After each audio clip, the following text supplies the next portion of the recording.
I'm most proud of the performance of our troops.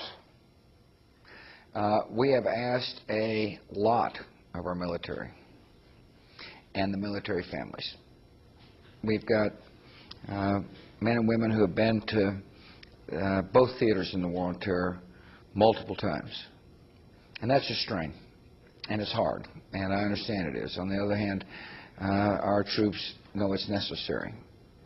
I'm focused on making sure that we do not allow the sacrifice that has gone over the last 5 years to go in vain, that we end up making the hard decisions now and helping the Iraqis now to develop a peaceful and free society in the heart of the Middle East, which will enable the next generation's children to grow up in a peaceful world, or the next generation to grow up in a peaceful world. And so I'm pleased with the progress. It's been hard. It's been really hard. It's been hard on our country. It's been hard on the military.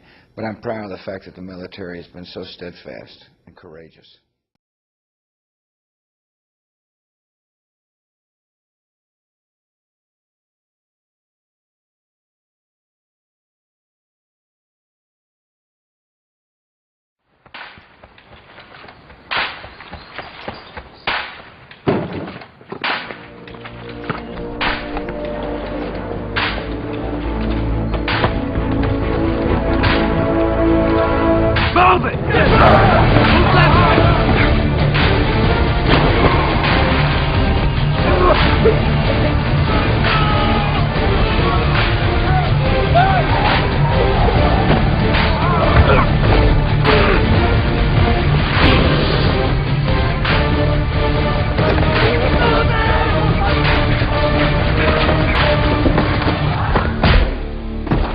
Many will hear the calling.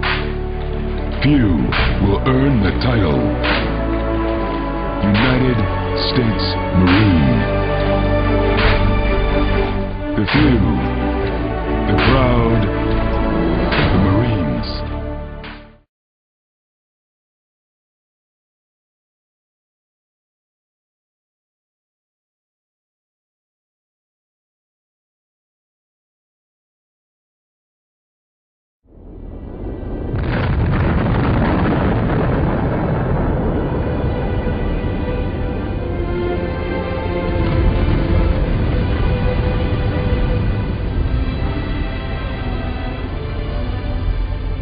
Every thinking person fears nuclear war, and every technological nation plans for it.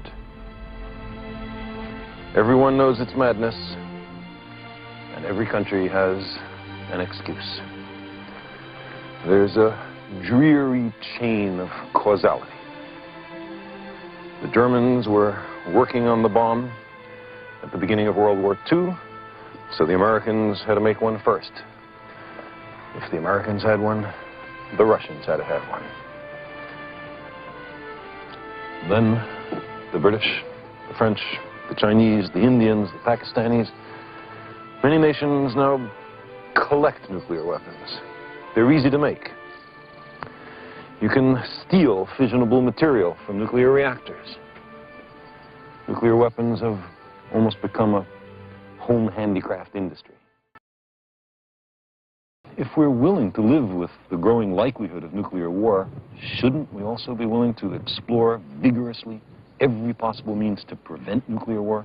Shouldn't we consider in every nation major changes in the traditional ways of doing things, a fundamental restructuring of economic, political, social, and religious institutions?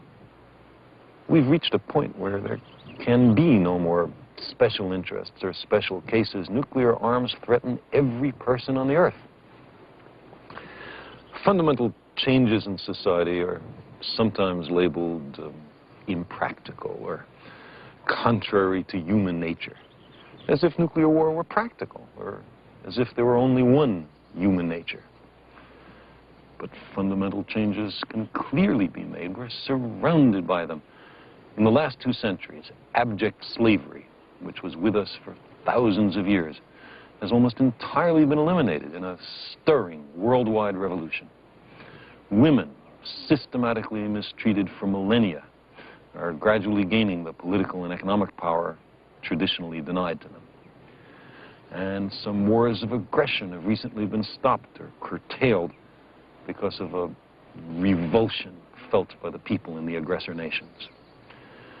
The old appeals to racial, sexual, and religious chauvinism and to rabid nationalist fervor are beginning not to work.